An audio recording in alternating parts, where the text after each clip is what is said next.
লাকা যিকরাক ইয়া রাসূলুল্লাহ ইয়া হাবিবাল্লাহ নবী গো अपने रहमतुल लिल आलमीনের শানকে আমি আল্লাহ রাব্বুল আলামিন বাড়িয়ে দিয়েছি বলি সুবহানাল্লাহ।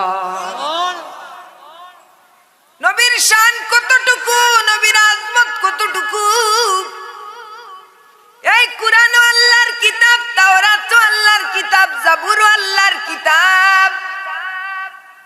যদি আল্লাহ চাইতেন তাওরাতকে কিয়ামত পর্যন্ত আমার আল্লাহ রেখে দিতে পারতেন, জাবুরকে আমার আল্লাহ কিয়ামত পর্যন্ত রেখে দিতে পারতেন, ইনজিলকে আমার আল্লাহ কিয়ামত পর্যন্ত রেখে দিতে পারতেন।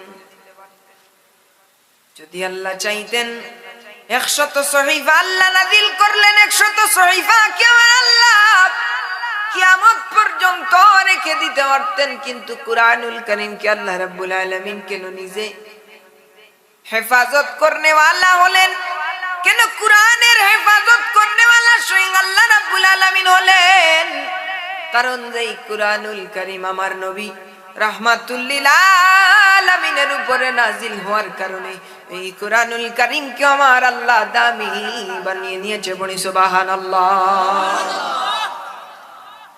সাহাবায়ে কেরামরাও মানুষ, আমরাও মানুষ, কিন্তু সাহাবীদের শানে কেন বললেন আল্লাহ আল্লাহ?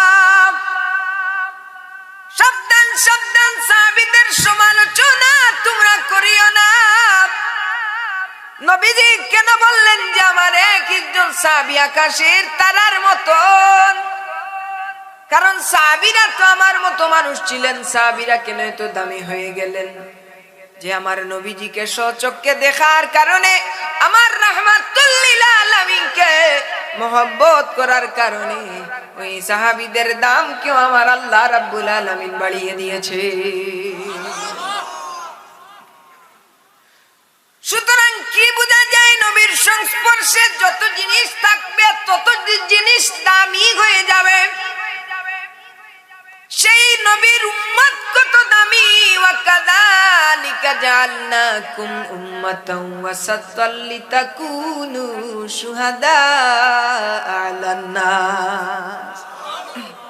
সেই নবীর উম্মত এত দামি হলো, সেই নবীর উপরে যে কিতাব নাযিল হয়েছে সেই কিতাবে তো দামি হলো। যেই নবীজিকে মহব্বত করার কারণে সাহাবায়ে কেরামরা এত দামি হলো। যদি নবীর সংস্পর্শে থাকার